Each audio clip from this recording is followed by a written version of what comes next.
Now, this morning, as we get into our conversation, I have the privilege and the pleasure of chatting with the Assistant Secretary for the Division of Tourism, Culture, Antiquities, and Transportation, Assemblyman Niall George. Good morning and welcome to Good Morning Tobago, right here on Tobago Updates. Now, it's no secret that a number of your colleagues have been in the media and talking about how successful the 2024 Tobago Heritage Festival was. Now, there has been a lot of feedback on what happened and the different events, and the fact that this different approach that was taken to bring back a number of villages that were previously left out of the Heritage Festival was a successful move for 2024. Tell us about the overall success of the festival this year. Good morning, Shenell. Good morning, Tobago. So sometimes out of constraints, you get new opportunities. And there was a budget cut for the Heritage Festival. You would have heard uproar from the minority of it being the worst, but that presented opportunities for villages that had not taken part previously to take part. And being in these festivals, every one of them, I was pleasantly surprised at the organization, at the display of talent, at just the general running of the activities. As I said on Emancipation Day, the one that stood out to me most was Golden Lane, and they had been out for a while, and it was they came back seamlessly. You had dancers from as young as 4 years. My personal favorite, he was tiny. He had to be guided around the stage at certain parts, but he was participating, and it says to us that our future of the Heritage Festival is in a good place. Right. And would you deem the 2024 Heritage Festival as a success? And what are your markers of success? Well, in terms of the production and it being run in budget, it was definitely a huge success.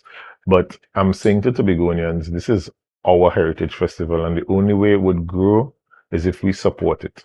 The overall support of the festival, especially the paid events, it wasn't up to mark.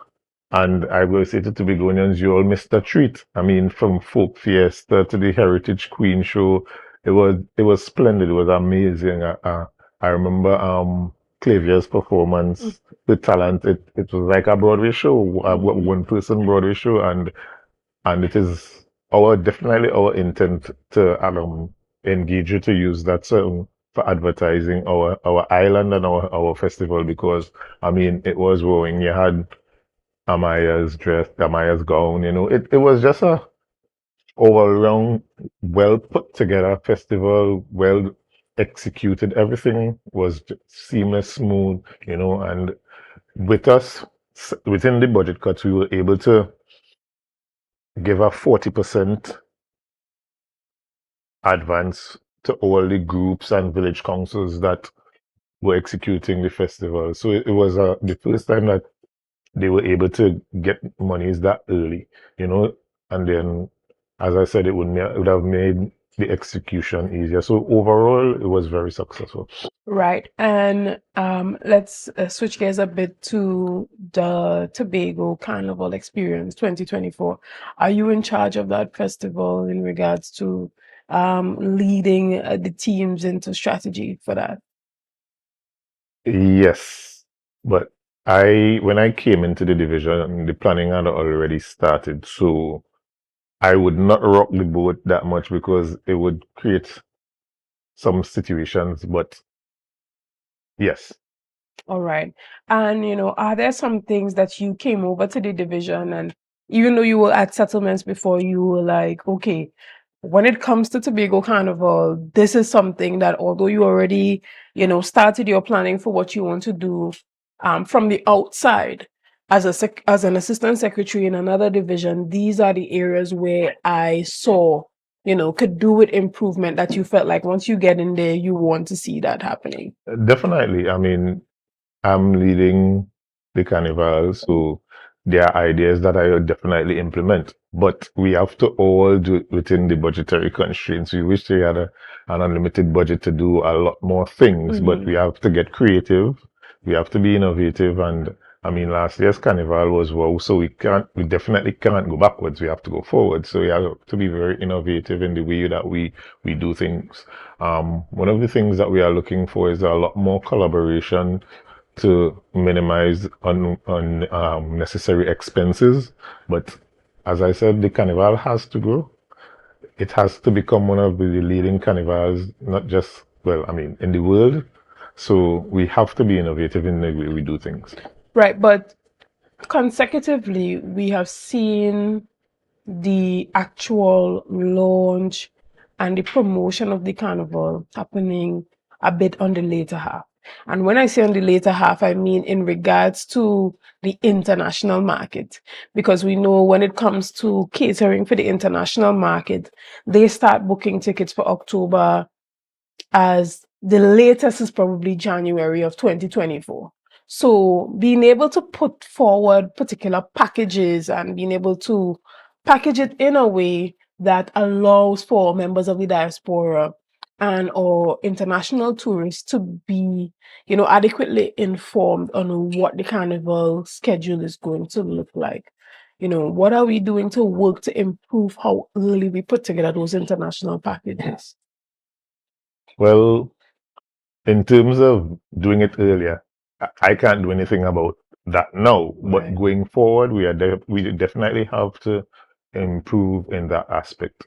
So as I said before, the I came into the division in May, Mm. and the execution of the carnival would have already started. But we have to be very mindful that the division also has many festivals to take care of.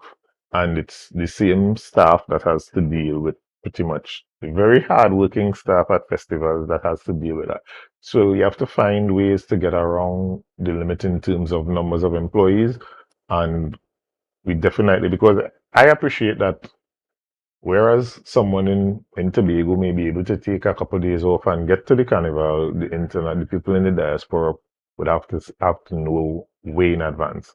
Some of these people would have to apply for their vacation as early as the 1st of January. So I understand the challenges it would create, and I agree. The other problem that we have would be getting people here. And Carl, the major airline, isn't under the remit of the Tobago House of Assembly. We have also been negotiating to have an improved number of flights. In terms of that, I don't know if the opening of the new airport terminal would improve that situation when that happens, but in the interim, we would have to work with what we have and get new. But historically, Carl has put on a number of extra flights when it comes to the Tobago Carnival.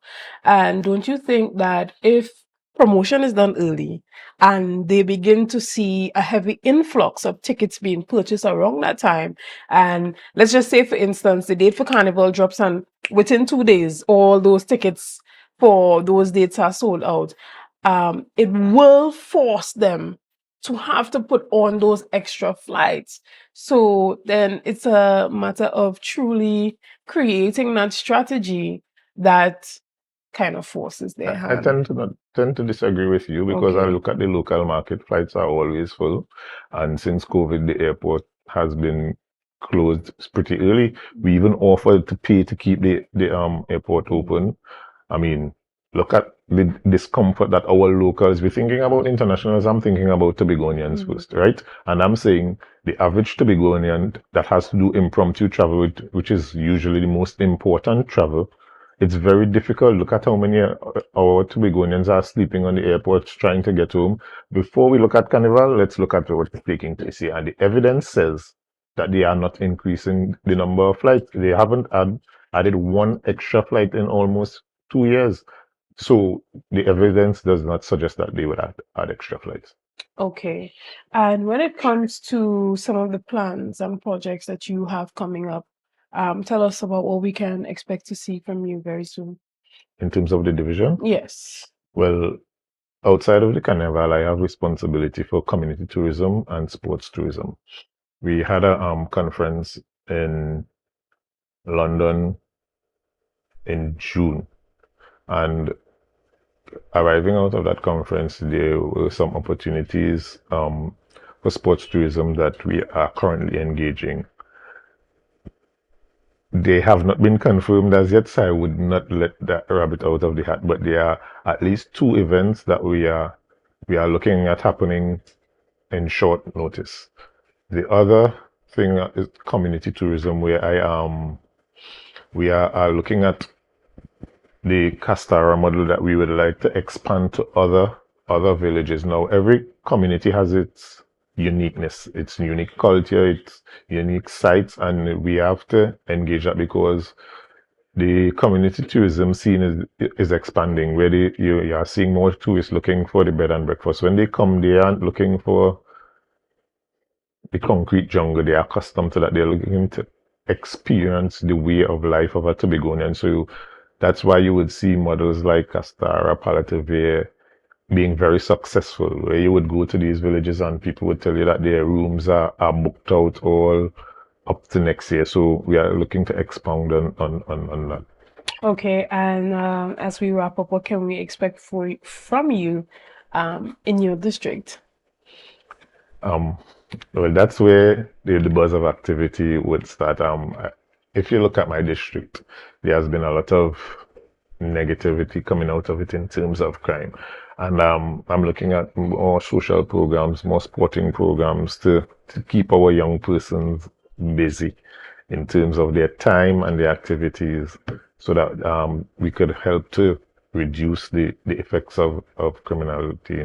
All right, and what is one of those activities that we can see coming on stream really soon, hopefully before years, and that we can look forward to in the area? I'm looking to start a village football league. Right. Well, district football league. My district is very large, and it touches as far as I said. So you have Union, you have Wim, you have Blackrock, you have Plymouth. It even goes as far as Bethel. So that's an initiative that I know would touch a lot of young people in my Right, community. and we know that you are very supportive of youth and young people and youth development. So would you be at that pro-youth convention happening in Shore Park this morning? Yes, I would definitely. All right. Well, we look forward to seeing you there. And we're going to have to wrap up this conversation with Assemblyman Niall. We want to thank you so much for your time this morning. Thank you for chatting with us. We're going to take a quick break and we'll be right back after this. See you soon, guys.